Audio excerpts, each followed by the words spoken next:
हाँ, आप लोग को मेरा नमस्ते। मैं आपके सामने फिर उपस्थित हुआ हूँ और नए टॉपिक के साथ में। चैप्टर वही है, कार्बोक्सिलिक एसिड है, मगर टॉपिक जो है physical property and chemical property of carboxylic acid, ये मैं लेके आया हूँ आपके सामने। Physical property and chemical property. तो first we discuss on physical property of carboxylic acid. Physical property के बारे में बता दें आपको। पहली बात, एसिड है ये। एसिड की स्मेल जो होती है कैसी होती है? थोड़ी सी पेंजेंट होती है। और ओडर क्या होता है इसका? सोर होता है, खट्टा होता है ना बेटा? ये इसका नेचर होता है। दूसरा मैं बताने जा रहा हूँ, कार्बोक्सिलिक एसिड जो होते हैं it is soluble in water. Water में सॉल्युबल क्यों है? Carboxylic acid soluble in water due to formation of intermolecular hydro bonding and dimeric structure. इसमें इंटरमॉलिक्यूलर बॉन्डिंग भी होती है और डायमेरिक स्ट्रक्चर का फॉर्मेशन होता है। तो कार्बोक्सिलिक एसिड जो होता है, पहले ये बता रहे हैं, carboxylic acid soluble in water. Carboxylic acid जो होता है वाटर के साथ भी क्या बनाता है? हाइड्रोजन बॉन्डिंग बनाती है। Due to formation of intermolecular hydrogen bonding it is soluble in water, but with increase of molecular mass in carboxylic acid, solubility gradually decreases. molecular mass बढ़ने के साथ साथ क्या होता है? solubility डिक्रीज करती है। देखिए जैसे CH3 COOH ये एसिटिक एसिड है। अब वाटर में सॉल्युबल कैसे है? देखिए आप लोग, OH। अब दो स्ट्रांग इलेक्ट्रोनेगेटिव एटम के बीच में हाइड्रोजन प्रेजेंट है। This hydrogen attach with this oxygen atom by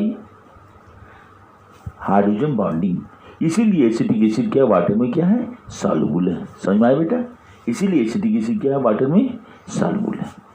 दूसरी चीज मैं बताने जा रहा हूं कि ये कार्बोक्सिलिक एसिड का बॉइलिंग पॉइंट जो होता है अल्कोहल,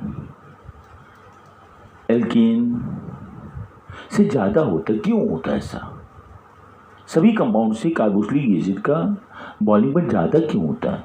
क्योंकि कार्बोक्सिलिक एसिड जो होते हैं आपस में इंटरमॉलिक्यूलर हाइड्रोजन बॉन्डिंग के थ्रू अटैच हो जाते हैं और डायमेरिक स्ट्रक्चर का फॉर्मेशन करते हैं, रिंग स्ट्रक्चर, साइक्लिक स्ट्रक्चर बनाते हैं। इसलिए स्टेबिलिटी ज़्यादा हो जाती है। इसीलिए इनकी बॉइलिंग पॉइंट, मेल्टिंग पॉइंट क्या होता है? हाई होता है। देखिए आप लोग, CH3 C यहाँ पर डबल बॉन्ड O है, यहाँ क्या OH, ये एक मॉलिक्यूल है। दूसरा मॉलिक्यूल एसिटिक एसिड का बना रहे हैं हम, ये C, यहाँ पर डबल बॉन्ड O CH3 और यहाँ पर क्या OH, ये दूसरा मॉलिक्यूल बना दिया। तो between two molecule of acetic acid two hydrogen bonding is present. देखिए between two strong electronegative atom hydrogen atom is present here. This hydrogen atom attach with this electronegative atom by hydrogen bonding. Between two strong electronegative atom hydrogen is present here. This hydrogen attach with this oxygen by intermolecular hydrogen bonding. इसलिए बीच में एक cyclic structure बन गया। इसको dimeric structure कहते हैं। क्या कहते हैं? Dimeric structure. डायमेरिक स्ट्रक्चर कहते हैं। इसीलिए इसका बॉइलिंग पॉइंट क्या होता है? मोर होता है। मोर बॉइलिंग पॉइंट को क्या करता है? ये शो करता है। समझ आ गया? It shows more boiling point. इसीलिए इसका बॉइलिंग पॉइंट क्या होता है? ज़्यादा होता है। समझ में आ गया? बोलिए आप लोग, समझ में आ गया? अच्छा, नेक्स्ट बताने जा रहे हैं आपको।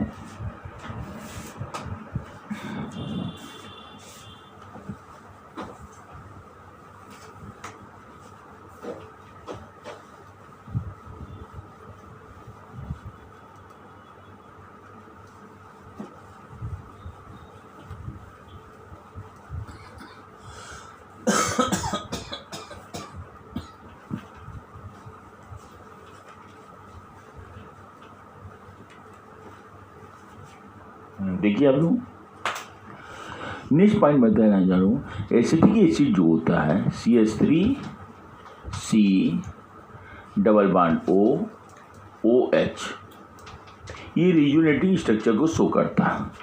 ये बॉन्ड जो होता है यहाँ पर आकर के इलेक्ट्रॉन, पाई इलेक्ट्रॉन यहाँ पर निगेटिव चार्ज आ जाएगा, और ये जो यहाँ पर इलेक्ट्रॉन है, ये इलेक्ट्रॉन यहाँ आकर के क्या बना देगा, डबल बॉन्ड बना देगा यहाँ पर। तो देखिए आप क्या होगा, CH3 C, यहाँ पर सिंगल बॉन्ड हो गया, O माइनस, और यहाँ पर क्या हो जाएगा बेटा, डबल बॉन्ड O, ठीक है बेटा, यहाँ पर डबल बॉन्ड हो जाएगा। तो यहाँ पर ये माइनस चार्ज हो गया, और ये H प्लस आइन यहाँ से रिलीज हो जाएगा, H प्लस आइन क्या होगा, रिलीज हो जाएगा। अब देखिए इसमें दो ऑक्सीजन के ऊपर दो माइनस चार्ज है, इसीलिए ये क्या शो करता है, मोर स्टेबिलिटी को शो करता है, मोर स्टेबल रिजोनेटिंग स्ट्रक्चर को शो करता है, रिजोनेटिंग स्ट्रक्चर को शो करता है।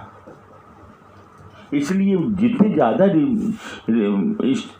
स्टेबल रिजोनेटिंग स्ट्रक्चर को शो करेगा उतने क्या होगा, उतने ये क्या होगा, स्ट्रॉन्ग एसिडिक होगा। इसीलिए ये क्या है, स्ट्रॉन्ग एसिडिक है in comparison to phenol, strong acidic.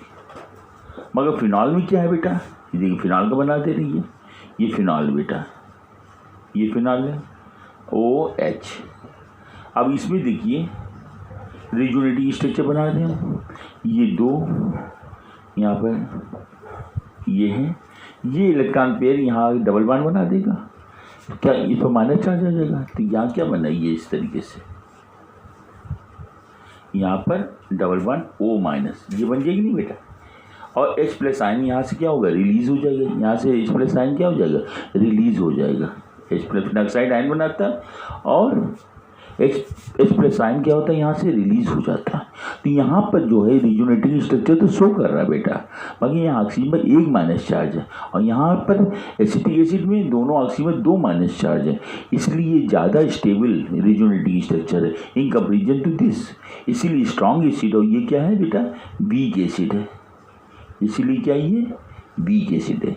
तो acidic state is depend upon resonating structure, और रिजोनेटिंग स्ट्रक्चर दोनों शो कर रहे हैं, ये भी शो कर रहा है, फिनाल भी शो कर रहा है। अब दोनों में कंपेयर क्या करेंगे हम, जिसमें माइनस चार्ज ज़्यादा होगा, यहाँ पर माइनस चार्ज, दो माइनस चार्ज है, इसलिए ज़्यादा स्ट्रॉन्ग एसिड होगा इन कंपेरिजन टू फिनॉल। समझा, नोट कर लीजिए। अब बताने जा रहे हैं प्लस आई इफेक्ट पर बता रहे हैं। देखिए किसी भी कार्बोक्सिलिक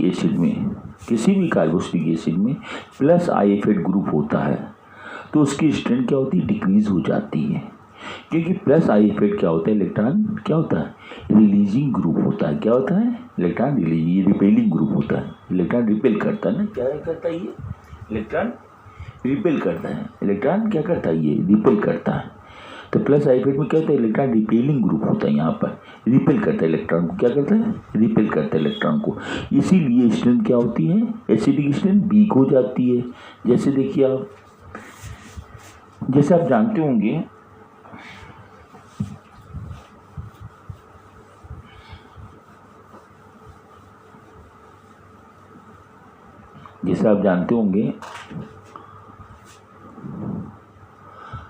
CH3 ये क्या करता है, इलेक्ट्रॉन रिपेलिंग ग्रुप होता है। उससे ज़्यादा इलेक्ट्रॉन रिपेलिंग ग्रुप कौन है, CH3 ज़्यादा ले लीजिए आप। उससे ज़्यादा कौन है, CH3। तो जितने ज़्यादा इलेक्ट्रॉन रिपेलिंग ग्रुप आते जाएंगे उतने ज़्यादा क्या होगा, प्लस आई इफेक्ट बढ़ता जाएगा। ये प्लस आई इफेक्ट सबसे ज़्यादा शो करेगा, ये जितने ज़्यादा इलेक्ट्रॉन रिपेलिंग ग्रुप होगा ये सबसे कम शो करेगा। ठीक है ना बेटा। अच्छा अब देखिए आप, जैसे हम एसिटिक एसिड में बता रहे हैं आपको, फार्मिक एसिड, ये कार्बोक्सिलिक एसिड सबसे, इसमें कोई प्लस आई इफेक्ट नहीं है, इसलिए सबसे स्ट्रॉन्ग एसिड है। क्या है, सबसे स्ट्रॉन्ग एसिड है। मैं जैसे जैसे प्लस आई इफेक्ट इसमें आता जाएगा इसकी स्ट्रेंथ क्या होगी, वीक होती जाएगी। इलेक्ट्रॉन रिपेलिंग ग्रुप से क्या होगी, स्ट्रेंथ वीक हो जाती है। तो ये सबसे स्ट्रॉन्ग है। फिर CH3CO इससे वीक हो गया कि प्लस आई इफेक्ट ग्रुप एक आ गया, ये वाला आ गया, दो वाला आ जाएगा तो और वीक कर देगा। जितने ज़्यादा एल्किल ग्रुप आ जाएंगे उतनी एसिडिक स्ट्रेंथ क्या होगी, कम होती जाएगी। ये CHCOH और आ जाए, तीन वाला आ जाए तो और वीक हो जाएगा।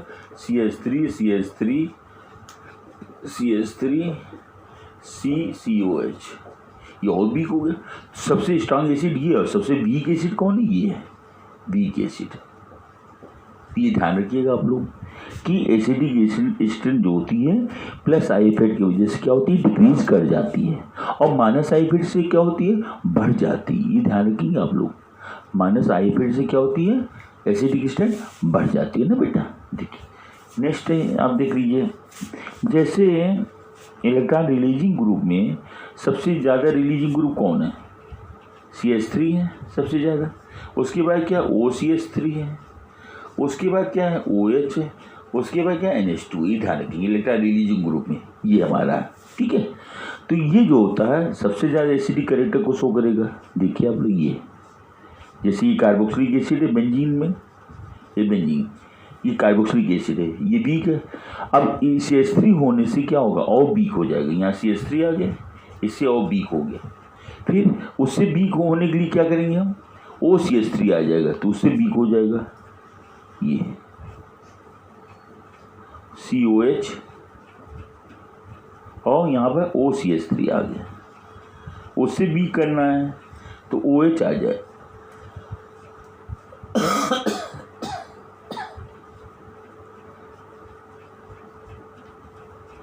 ठीक है, इस तरीके से ये वीक हो जाएगा हमारा। इसमें मैंने बता दिया आपको ना बेटा, ठीक है। अब इसमें भी देख लीजिए एक चीज़ और, बिल्कुल अगर आर्थो मेटा पैरा का बात है तब क्या करोगे आप? आर्थो वाला जो होता है सबसे स्ट्रांग होता है, और उसके बाद कौन होता है बेटा? पैरा, उसके बाद मेटा। ये ध्यान रखिएगा आप लोग ना, ठीक है। अब जो बताने जा रहे हैं आपको,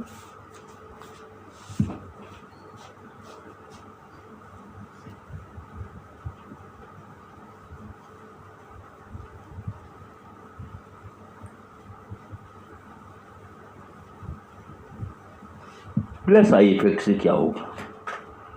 plus I effect, plus I effect नहीं, प्लस आई तो बता चुके आपको, minus I effect, minus I effect. Minus I effect सबसे ज़्यादा कौन शो करेगा? NO2। उसके बाद कौन है? CN, साइनाइड है। उसके बाद कौन है बेटा? साइनाइड के बाद CHO है ना बेटा। उसके बाद कौन है? COH है ना, ऐसे। फिर फ्लोरीन है, फिर क्लोरीन, फिर ब्रोमीन, फिर आयोडीन है ना। फिर क्या है बेटा? फेनिल ग्रुप C6H5 है ना। ये माइनस आई इफेक्ट शो करता है। तो माइनस आई इफेक्ट ग्रुप जो होता है क्या होता है? इलेक्ट्रॉन विड्राइंग होता है। क्या होता है? इलेक्ट्रॉन क्या होता है? विड्राइंग ग्रुप होता है। इलेक्ट्रॉन अट्रैक्ट कर लेता है, अट्रैक्टिंग कैपेसिटी सबसे ज़्यादा होती है ना। तो ये माइनस आई इफेक्ट ग्रुप जो सबसे स्ट्रांग वाला होगा वो कार्बोक्सिलिक एसिड को क्या करेगा? स्ट्रांग कर देगा। ये ध्यान रखिएगा आप लोग। ये वाला और वीक कर देगी, ये और वीक, और ये वाला क्या करेगा? सबसे वीक कर देगा ना। तो देखिए आप लोग एक एग्जाम्पल के तौर पर बता रहे हैं आपको, जैसे CH2 यहाँ पर F आ गया, COH तो सबसे स्ट्रांग हो जाएगा। अगर Cl आ गया, हेलोजन में बता रहा हूँ मैं, CH2Cl तो उससे वीक हो जाएगा, क्योंकि उससे वीक जो है माइनस आई इफेक्ट वाला है। और वीक ले लीजिए आप, CH2Br ले लीजिए, ये और वीक जो होता है स्ट्रेंथ हो जाएगी, इसकी वीक स्ट्रेंथ हो जाएगी, एसिडिक हो जाएगा। और वीक करना, आई ले, आयोडीन ले आइए आप, CH2 ये I COH, समझिए। तो ये वीक हो गया ना बेटा, ये क्या हो गया? वीक एसिड है। और ये क्या बेटा? स्ट्रांग एसिड है, इसके कंपेरिजन में ना स्ट्रांग एसिड। उसी तरीके से अब जैसे ये ले लेते हम, CH2NO2 आ गया यहाँ पर, ये सबसे स्ट्रांग हो जाएगा ना बेटा, ये सबसे स्ट्रांग हो गया। और वही CH2CN आ गया, COH, तो इससे वीक हो जाएगा ना जैसे जैसे नीचे बढ़ते जाएंगे हम ना बेटा, समझ गए ना मेरी बात को। और सबसे वीक कौन हो जाएगा? जैसे CH2 यहाँ पर CCH5 आ गया, CCH5COH, ये वीक हो जाएगी। क्या हो जाएगा? वीक। और ये स्ट्रांग एसिड हो जाएगा। तो माइनस आई इफेक्ट क्या करता है? एसिडिक स्ट्रेंथ को क्या करता है? इंक्रीज कर देता है। जितने पावरफुल माइनस आई इफेक्ट लाएंगे हम, उतने वो क्या हो जाएगा? स्ट्रांग हो जाएगा ना बेटा। अच्छा एक चीज़ और देखिए आप, दूसरा नेचर क्या है? माइनस आई इफेक्ट ग्रुप जो होता है, जितने फंक्शनल ग्रुप के क्लोजर होता है उतने वो क्या होता है? स्ट्रांग होता है। जैसे सेम माइनस आइफेड ग्रुप है, सेम माइनस आइफेड, जैसे हमने ले लिया क्लोरीन, तो क्लोरीन जो है सेम ले लिया, वो फंक्शन ग्रुप के जितने नियर होगा, जितने क्लोजर होगा, उतने वो स्ट्रांग कर देगा उसको, और जितने उससे अवे जाएगा, Cl away from the functional group, goes away from the functional group, then acidic strength decreases, जितने दूर जाता जाएगा फंक्शनल ग्रुप से, जितने दूर जाएगा एसिडिक स्ट्रेंथ क्या होगी, कम होती जाएगी। तो उसको दिखा रहे हैं हमको।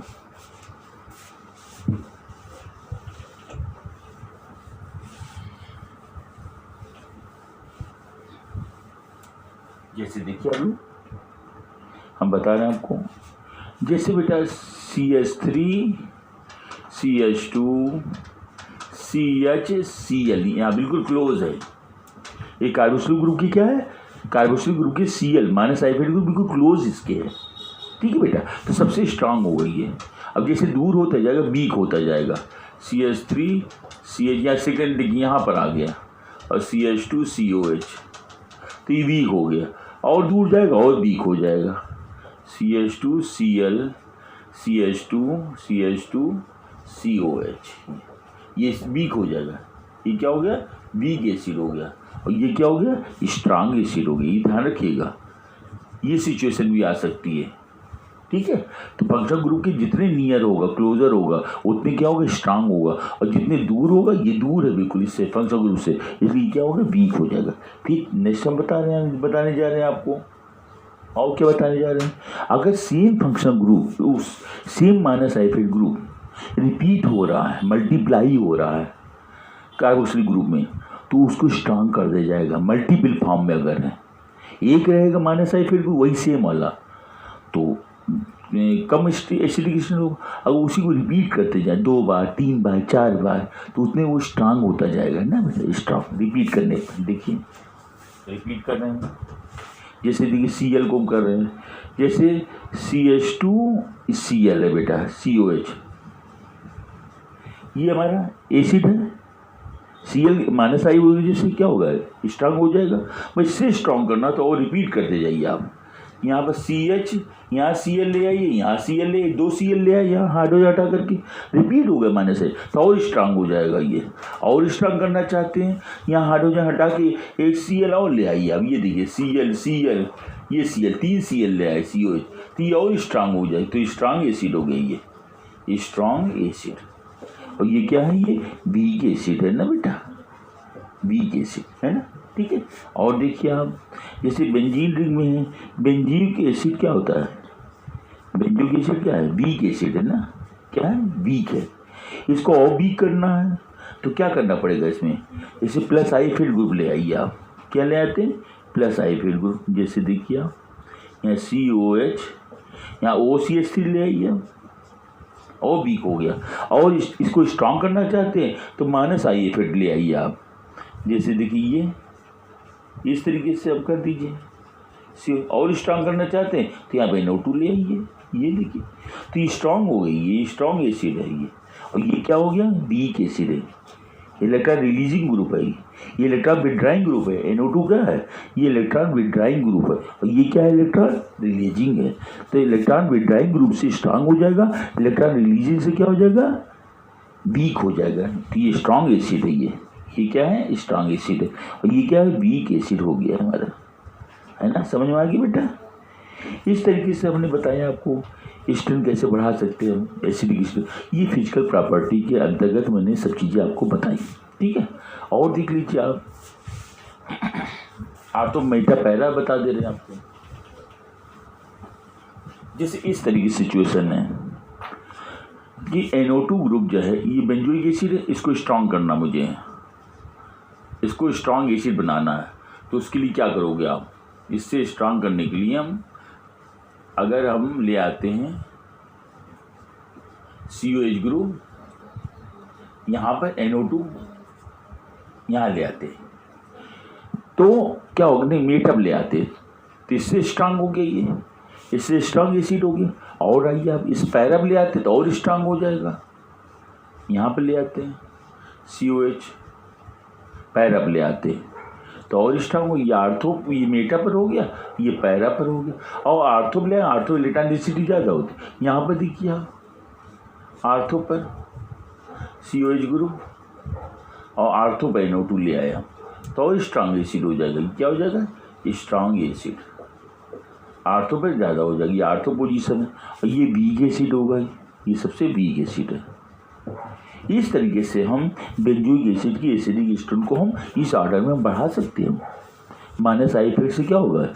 एसिडिक स्ट्रेंथ बढ़ जाती है। मगर यहाँ पर सिचुएशन क्या मैंने बताई आपको, आर्थो वाला जो होगा सबसे ज़्यादा होगा, आर्थो वाला जो होगा सबसे ज़्यादा स्ट्रांग एसिड होगा। उसके बाद पैरा, उससे वीक कौन है? मेटा, और सबसे वीक जिसमें कोई आर्थो मेटा पैरा पर कोई नहीं ग्रुप है ना, तो वो सबसे वीक हमारा।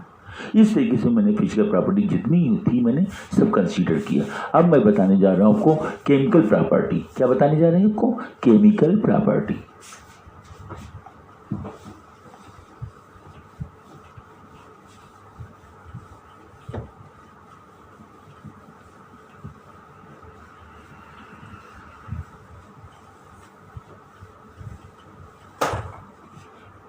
क्या बताने जा रहे बेटा?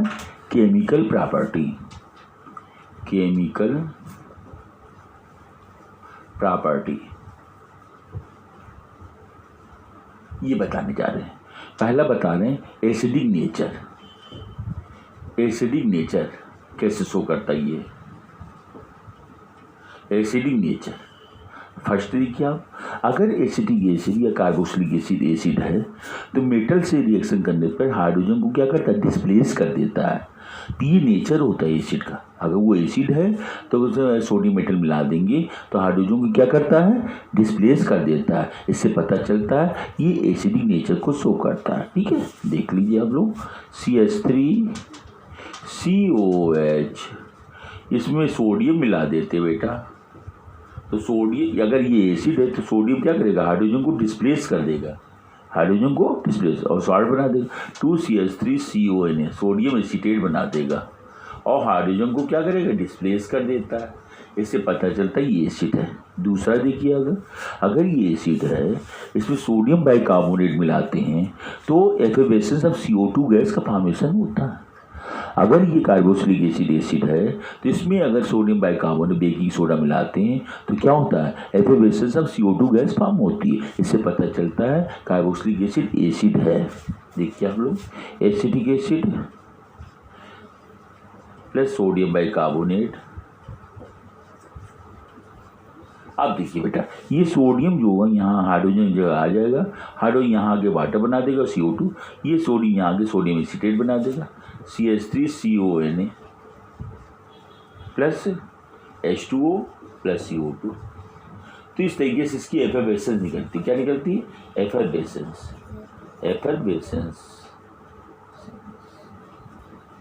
एफरवेसेंस निकलती थी बेटा ये। तीसरा देखिए, आप चाहो तो सोडियम कार्बोनेट से करा सकते हो। किससे करा सकते हो? सोडियम कार्बोनेट से, CH3COH plus sodium carbonate washing soda Na2CO3 से। अब हाइड्रोजन ये क्या करेगा? डिस्प्लेस कर देगा। या दो मॉलिक्यूल लिया हुआ मैंने, तो क्या बन जाएगा? 2CH3CONA plus H2O plus CO2 बन जाएगा। इसलिए कर सकते हैं। चौथा देखिए, अगर एसिडिक एसिड है तो एसिड से HCl से रिएक्ट करके सॉल्ट एंड वाटर देता है। देख लीजिए हम लोग, CH3COH अगर एसिड है तो HCl से रिएक्ट करके क्या बनाएगा? सॉरी, NaOH से रिएक्ट करके, गलत बोल दिया मैंने, NaOH से बेस से एसिड और बेस रिएक्ट करके न्यूट्रलाइजेशन रिएक्शन देगा तो Na यहाँ आ जाएगा, हाइड्रोजन यहाँ आ जाएगा यहाँ पर, तो क्या बना देगा? Salt and water. तो CH3COONA प्लस वाटर। इससे पता चलता है कि एसिडिक एसिड क्या है? एसिड नेचर को शो करते हैं। समझा? एसिडिक एसिड क्या शो करता है? एसिडिक नेचर को शो करता है। ठीक है, इसके बाद देखिए हम लोग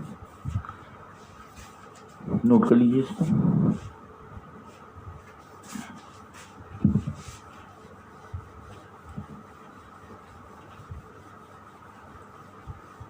अच्छा, एसिड नेचर और भी तरीके से लिटमस टेस्ट होता है। अगर हम क्या करेंगे, हम टेस्ट के थ्रू जानना चाहते हैं टेस्ट से कैसे पता चले कि ये एसिड है, तो अगर हम इसमें ब्लू लिटमस पेपर ले जाते हैं, ब्लू लिटमस ए पर टर्न्स मतलब चेंज हो जाता है, change into red, red pepper में चेंज हो जाता है, रेड पेपर दे देगा तो blue litmus paper change into red. इससे पता चलता है कि ये एसिड है। दूसरा टेस्ट है, अगर ये एसिड है तो एसिटिक एसिड में अगर हम फेरिक क्लोराइड मिला देते, क्या मिला देते? Ferric chloride, neutral ferric chloride, neutral ferric chloride मिला देते हैं तो इसका 3 मालिक, तो फेरिक एसीटेट का रेड कलर मिलता है CH3CO whole thrice Fe plus 3HCl, ये रेड कलर मिलेगा, रेड कलर, वाइन कलर मिलता है, रेड कलर मिलता है, समझा है? ब्लड रेड कलर मिलता है। तो एसिटिक एसिड में न्यूट्रल फेरिक क्लोराइड मिला देंगे तो मेटल जो होता है हाइड्रोजन को डिस्प्लेस कर देगा, है ना, तो फेरिक एसीटेट बन जाएगा, क्योंकि आयरन बैलेंसी 3 होती है ना बेटा, तो आयरन बैलेंसी कितनी होती है? 3 होती है, तो फेरिक एसीटेट बन जाएगा रेड कलर का। इससे पता चल जाएगा कि एसिटिक एसिड है। तो एसीटेट आएंगे, टेस्ट ऐसे ही करते हैं हम लोग, है ना। आप बताने जा रहे हैं आपको, देखिए नेक्स्ट,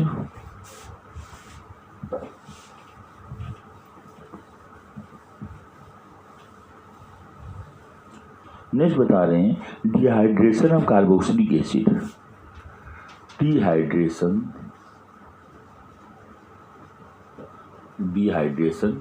ऑफ कार्बोक्सिलिक एसिड, इसका डिहाइड्रेशन कराने बेटा। तो कार्बोक्सिलिक एसिड मतलब CH3COOH, 2 मॉलिक्यूल ले लेते बेटा, CH3COOH, इसको हम क्या करते हैं? फास्फोपेंटाऑक्साइड में पास करते हैं। तो एसिटिक एसिड के 2 मॉलिक्यूल ले लेते हैं, इनको फास्फोपेंटाऑक्साइड में पास करते हैं। तो P2O5 जो होता है डिहाइड्रेटिंग एजेंट होता है, इसलिए दोनों के बीच से एक वाटर मॉलिक्यूल रिलीज हो जाएगा। तो दोनों बीच से वाटर मॉलिक्यूल क्या करिए? रिलीज कर दे, ये वाटर निकल गया है यहाँ से, ठीक है। अब ये ऑक्सीजन बता, ये ऑक्सीजन की बैलेंसी 2 होती है, ये दोनों कार्बन से क्या होगी? ब्रिज की तरह काम करेगा, ब्रिज की तरह इसको अटैच हो जाएगा। तो CH3CO, यहाँ भी CH3CO, और ये ऑक्सीजन कॉमन दोनों में, ये जुड़ गया, इसको क्या बोलते हैं? Acetic anhydride. क्या कहते हैं? एसिटिक एनहाइड्राइड, एनहाइड्राइड ग्रुप है ना बेटा, एनहाइड्राइड बना देता है ना, इस तरीके से बन जाता है। और एनहाइड्राइड बनाने का तरीका क्या होता है? दूसरा क्या है कि अगर सोडियम एसीटेट को एसिटिल क्लोराइड से रिएक्शन कराते हैं, sodium acetate is treated with acetyl chloride, then NaCl is released and form acetic anhydride. देख लीजिए आप लोग, CH3CO और यहाँ पर क्या कहते हैं? सोडियम एसीटेट लेते हैं ना, CH3COONA, ये सोडियम एसीटेट है। अब यहाँ पर एसिटिल क्लोराइड से रिएक्शन कराते हैं, CH3COCl। अब ये प्लस है, ये क्या माइनस है, इससे जुड़ जाएगा, ये NaCl बना देगा, सॉल्ट क्या बना देगा? NaCl सॉल्ट बन जाएगा, ठीक है। अब बचा क्या? दोनों में कॉमन क्या? ऑक्सीजन है, ऑक्सीजन दोनों से कार्बन से क्या होगा? जुड़ जाएगा। तो CH3, यहाँ पर CH3CO, ये ऑक्सीजन जुड़ जाएगी, एसिटिक एनहाइड्राइड, यही चीज़ बन गई, देखा आपने, यही चीज़ यहाँ पर बन गई, एसिटिक एनहाइड्राइड। ये आप इसलिए एसिटिक एनहाइड्राइड बना सकते हैं। और देखिए, अगर एरोमेटिक एनहाइड्राइड बनाना है तो हम क्या करते हैं? 2 मॉलिक्यूल ऑफ बेंजोइक एसिड ले लेते हैं, 2 मॉलिक्यूल ऑफ बेंजोइक एसिड ले लेते हैं, उसको फास्फोपेंटाऑक्साइड में पास करते हैं, उनके बीच से एक वाटर मॉलिक्यूल निकल जाता है और क्या बन जाता है? Benzoic anhydride. जैसे देख लीजिए,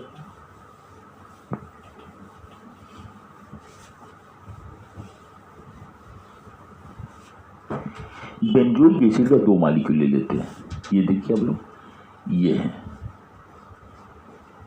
COOH, ये फिर एक मॉलिक्यूल और ले लेते हैं, ये बेंजोइक एसिड का 2 मॉलिक्यूल, इसको डिहाइड्रेटिंग एजेंट P2O5 पास कर देते हैं, इससे पास कर दिया, ये वाटर एक रिलीज कर देगा, दोनों बीच से क्या होगा? एक वाटर निकल जाता है। तो वाटर निकाल दीजिए आप, ये देखिए वाटर निकाल दीजिए, ये वाटर निकल गई नहीं एक। अब ऑक्सीजन कॉमन है तो ऑक्सीजन दोनों से जुड़ जाएगा, बेंजोइक एनहाइड्राइड बन जाएगा। क्या बन जाएगा? Benzoic anhydride.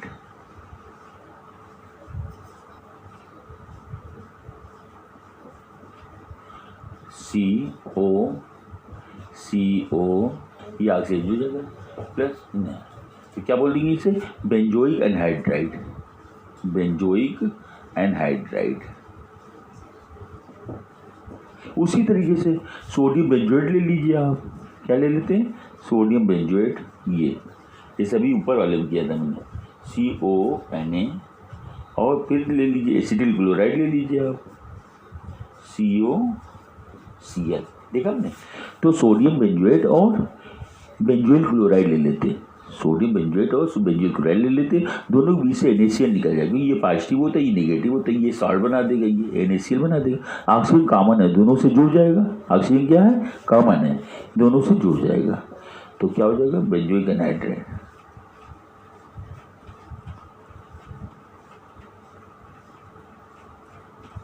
देखा बेटा कितना इजी प्रोसेस है।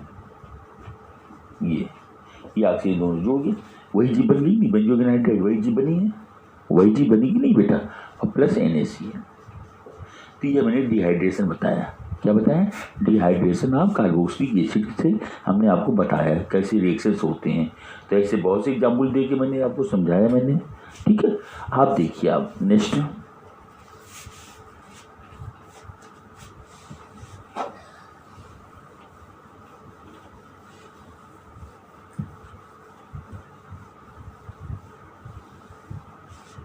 बेटा, बताने जा रहे हैं आपको Smith reaction, SCHMIDT, Smith reaction. Smith reaction बताने जा रहे हैं आपको। स्मिथ रिएक्शन क्या है? स्मिथ रिएक्शन क्या होता है? इससे जो होता है प्राइमरी अमीन प्रक्रिया किया जाता है by carboxylic acid. Primary amine is prepared.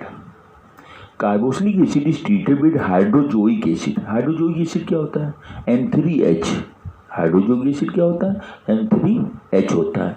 इससे जब रिएक्शन कराते हैं कार्बोक्सिलिक एसिड का, तो इनसे नाइट्रोजन गैस निकल जाती है और प्राइमरी अमीन का फॉर्मेशन होता है। नाइट्रोजन गैस और CO2 निकल जाती है और प्राइमरी अमीन का फॉर्मेशन होता है।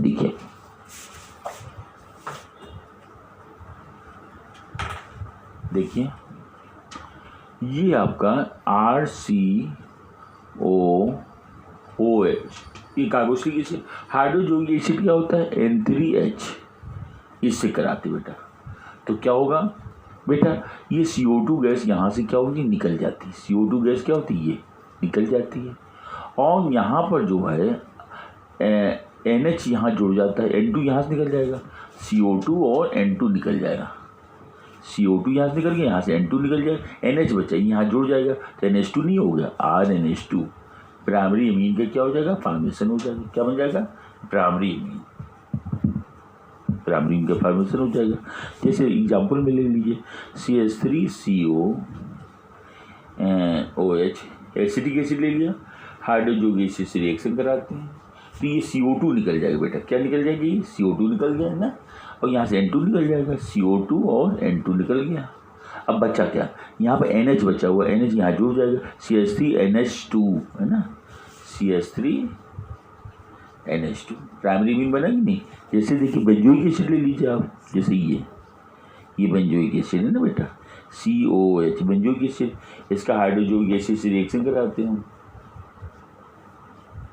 तो क्या बन जाएगा बेटा? हाइड्रोजोइक एसिड से रिएक्शन कराएंगे हम। ये देखिए ये CO2 बन के निकल जाएगा ये, और यहाँ से क्या होगा बेटा? N2 गैस निकल जाएगी। अब यहाँ NH बचा, यहाँ जोड़ के एनिलीन बना देगा। क्या बन जाएगा? एनिलीन, NH2 और plus CO2 plus H2O, CO2 plus N2,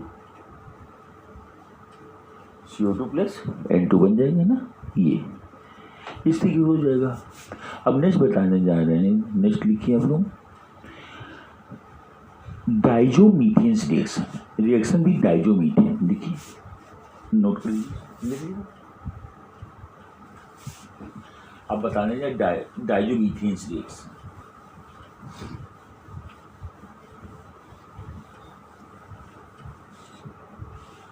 तो रिएक्शन विद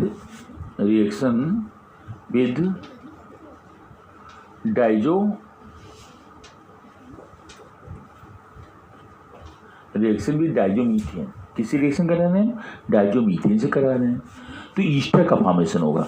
जब डायजोमीथेन का फार्मूला क्या होता है, CH2N2, CH2N2 is called diazomethane. जब इससे रिएक्शन कराएंगे हम कार्बोक्सिलिक एसिड का, तो ईस्टर का फॉर्मेशन होगा, N2 गैस निकलती है। देखिए आप लोग, कार्बोक्सिलिक एसिड है ये RCOOH। अब इसको डायजोमीथेन, CH2N2, इसको क्या बोलते हैं, डायजोमीथेन इससे कराते हैं। तो यहाँ पर ये CH2 यहाँ क्या हो गया, इससे अटैच हो जाता है, ये ईस्टर बन जाएगा। तो RCO, यहाँ पर OCH3, ईस्टर बन गया। क्या बन गया, ईस्टर। अब प्लस N2 गैस निकल जाएगी। जैसे बाई नेम में ले लीजिए आप, जैसे हमने ले लिया बेंजोइक एसिड ले लिया, जैसे ये देखिए यहाँ COOH, और हम डायजोमीथेन से करा रहे हैं, CH2N2 से करा रहे हैं। अब CH2 यहाँ आके जुड़ जाएगा तो CH3 हो जाएगा। तो क्या बन जाएगा,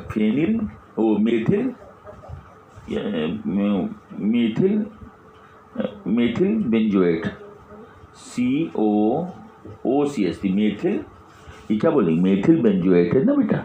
अब प्लस N2 निकल जाएगा यहाँ से, ये कर सकते हैं आप, है ना। ये रिएक्शन भी डायजो हो गया। नेक्स्ट है बेटा एस्टरिफिकेशन प्रोसेस। एस्टरिफिकेशन क्या होता है, एस्टरिफिकेशन प्रोसेस क्या होता है, जब कार्बोक्सिलिक एसिड का रिएक्शन अल्कोहल से इन प्रेजेंस ऑफ सल्फ्यूरिक एसिड कराते हैं, तो इनके बीच से वाटर अल्कोहल निकल जाता है और फ्रूटी स्मेल आती है due to formation of ester. When carboxylic acid is treated with alcohol in presence of sulfuric acid, when carboxylic acid is treated with alcohol in presence of sulfuric acid, it gives ester and water. ठीक है, देखिए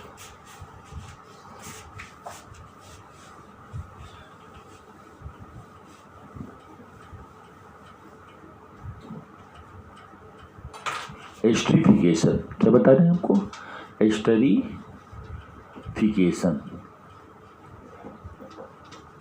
इसमें क्या होगा, जैसे आप ले लीजिए कार्बोक्सिलिक एसिड ले लिया RCOOH, और अल्कोहल ले लीजिए R-OH ले लीजिए आप, इसको H2SO4 के प्रेजेंस में रिएक्शन कराना है आपको। तो क्या होगा बेटा, ऐसे लिख दीजिए यहाँ पर, यहाँ नीचे लिख दीजिए आप R-OH। ठीक है, अब क्या होगा बेटा, इसमें आपको मालूम होना चाहिए कि यहाँ से क्या होगा, ये वाटर मॉलिक्यूल निकल जाएगा। क्या निकल जाएगा, वाटर निकल जाएगा दोनों बीच से। यहाँ से वाटर निकाल दीजिए आप, तो R-O यहाँ जुड़ जाएगा, तो क्या बन जाएगा RCO और OR-, क्या बन गया, ईस्टर बन गया ही नहीं, ईस्टर का फॉर्मेशन हो गया। जैसे बाई नेम में ले लीजिए आप CH3COOH plus ethanol C2H5OH in presence of H2SO4, water निकल जाएगी। इनके बीच से क्या करिए आप, वाटर निकाल दीजिए, ये वाटर निकल गई, ये जुड़ जाएगी यहाँ पर। तो CH3COO C2H5 ethyl acetate plus water, ethyl acetate Easter बन गया। ये क्या बन गया, ईस्टर। इसी तरीके से बेंजोइक एसिड में कर सकते हैं आप, ये बेंजोइक एसिड है ये बेटा, ये COOH बेंजोइक एसिड है, इसको एथेनॉल से रिएक्शन करा दीजिए, एथिल बेंजोएट बन जाएगा इन प्रेजेंस ऑफ H2SO4।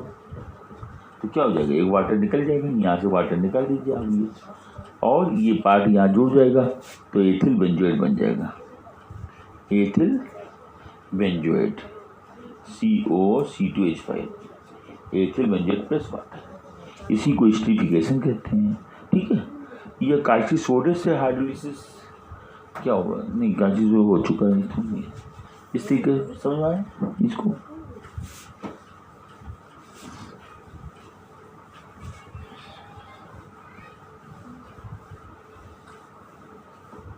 नेक्स्ट बता रहे हैं आपको Hell Volhard Zelinsky reaction, HBZ reaction, HBZ इसको क्या बोलते हैं? Hell Hollard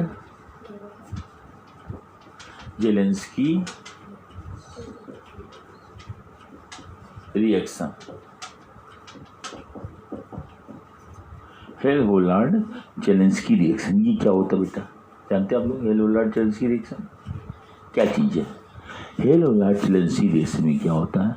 when acetic acid is pass over red phosphorus, when acetic acid is pass over red phosphorus and chlorine, then substitution reaction take place of methyl group. तो 1 by 1 करके hydrogen क्या होगा? Cl से replace होता रहता है और क्या बनाता है? Monochloro acetic acid, dichloro acetic acid और लास्ट में ट्राइक्लोरो एसिटिक एसिड, क्योंकि यहीं भी रिएक्शन रुक जाएगा क्योंकि सब हाइड्रोजन सब्स्टिट्यूट हो चुका होता है। इसी को HBZ रिएक्शन कहते हैं। देखिए HBZ रिएक्शन जैसे देखिए CH3COOH। अब यहाँ पर जो है क्लोरीन से रिएक्शन होता है इन प्रेजेंस ऑफ रेड फास्फोरस। तो इसमें खास बात क्या है? जेलेंस्की रिएक्शन में खास बात ये है कि किसी भी कार्बोक्सिलिक एसिड में alpha hydrogen substitute by chlorine in presence of red phosphorus and gives various derivative monochloro, dichloro, trichloro. Alpha hydrogen take place करेगा HBZ, ये ध्यान रखिएगा आप। इसमें अल्फा कौन है? कार्बोक्सिलिक एसिड के जो नियर वाला जो होता है फंक्शनल ग्रुप के, उसे क्या बोलते हैं? अल्फा कहते हैं। कार्बोक्सिलिक एसिड के नियर वाला जो होता है कार्बन, वो क्या कहलाता है? अल्फा। और इससे अटैच हाइड्रोजन क्या कहलाता है? अल्फा हाइड्रोजन कहलाता है। ये क्लोरीन से 1 by 1 करके सब्स्टिट्यूट होता जाएगा। ये तब तक प्रोसेस चलेगा जब तक कि तीनों हाइड्रोजन सब्स्टिट्यूट नहीं हो जाते हैं। तो पहले क्या बनेगा बेटा? एक एक हाइड्रोजन शिफ्ट करेगा। HCl निकल गया, यहाँ पर CH2Cl केवल अल्फा पर ही शिफ्ट करेगा ना, ध्यान रखिए, बाकी को टच नहीं करना आपको। फिर इसका रेड फास्फोरस से रिएक्शन कराइए आप क्लोरीन से, फिर यहाँ पर सब्स्टिट्यूट होगा तो CH, Cl हो गया, यहाँ पर COH और HCl निकल जाएगा यहाँ से। क्या निकल जाएगा? HCl। फिर इसका कराइए आप रेड फास्फोरस और क्लोरीन से, तो फिर क्या होगा? HCl निकल जाएगा यहाँ से। तो क्या बन जाएगा? यहाँ पे H की जगह क्या हो जाएगा? Cl आ जाएगा। तो CCl COH, इसी को HBZ रिएक्शन कहते हैं। क्या कहते हैं इसे? HBZ रिएक्शन कहते हैं। क्यों कहते हैं? क्योंकि कार्बोक्सिलिक एसिड में जो अल्फा कार्बन से अटैच हाइड्रोजन होता है वो क्लोरीन के द्वारा क्या होता है? 1 by 1 करके 1 by 1 करके शिफ्ट करता जाता है, सब्स्टिट्यूट होता रहता है। तो यहाँ सब्स्टिट्यूट HCl यहाँ आ जाएगा, यहाँ से HCl निकल जाएगा ये, तो मोनोक्लोरो एसिटिक एसिड। फिर ये क्लोरीन से रिएक्शन करेगा रेड फास्फोरस में, फिर यहाँ हाइड्रोजन जगह Cl आ जाएगा, Cl बना देगा डाइक्लोरो एसिटिक एसिड। फिर ये रेड फास्फोरस से क्लोरीन से रिएक्शन करेगा, HCl निकाल देगा यहाँ से, और यहाँ क्या हो जाएगा? HCl यहाँ आ जाएगा हाइड्रोजन जगह पर, तो Cl आ गया, ट्राइक्लोरो एसिटिक एसिड ये बन जाएगा। अब मैं बताने जा रहा हूँ nitration of benzoic acid, nitrogen of benzoic acid. देखिए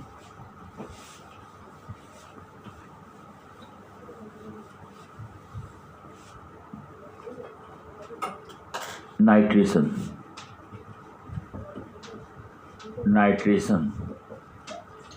ऑफ बेंजोइक एसिड।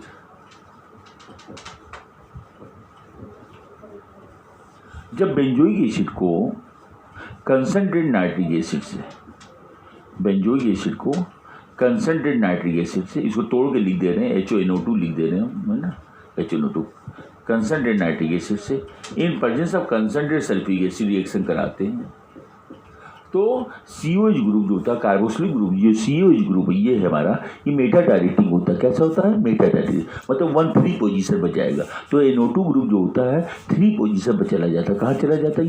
ये 3 मेटा पोजीशन पर, यहाँ पर चला जाएगा। ये NO2 ग्रुप क्या होगा? ये यहाँ पर चला जाता है और मेटा नाइट्रो बेंजोइक एसिड बन जाता है। क्या बन जाता है? Meta nitro benzoic acid, Meta nitro benzoic acid. अब प्लस यहाँ से H निकल के वाटर बना देगा, प्लस H2O, तो मेटा नाइट्रो बेंजोइक एसिड। उसके बाद बता रहे हैं sulphonation,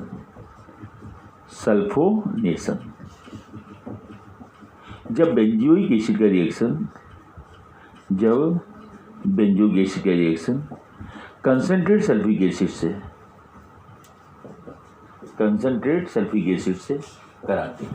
When benzoic acid is treated with concentrated sulfuric acid, concentrated sulfuric acid, then sulfonic group take place at meta position because carboxylic group is meta directing group. तो CSO3H ये बेटा ये कहाँ चलाएगा, ये मेटा पोजीशन 1,3 वाले पर आ जाएगा। तो क्या बन जाएगा, मेटा सल्फोनिक बेंजोइक एसिड, ये COH, और ये यहाँ आ जाएगा SO3H, यहाँ पर है मेटा सल्फोनिक बेंजोइक एसिड। अब प्लस यहाँ से क्या होगा, H निकल के वाटर बना देगा, ये होगी। ठीक है बेटा। अच्छा नेक्स्ट है, लास्ट बिल्कुल है हमारा, बताने जा रहे हैं आपको, लास्ट बता रहे हैं आपको क्लोरीनेशन। क्या बताने जा रहे हैं, chlorination.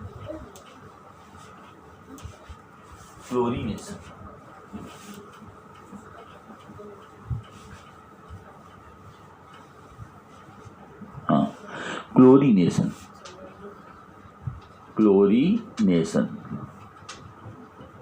Of benzoic acid, chlorination of benzoic acid.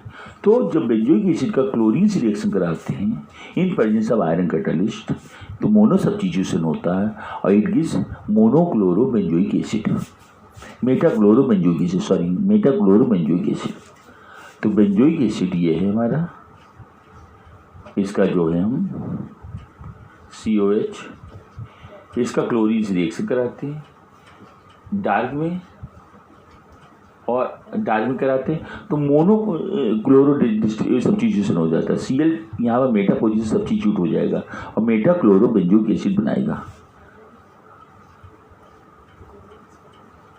COH और Cl यहाँ पर आ जाएगा, तो मेटाक्लोरो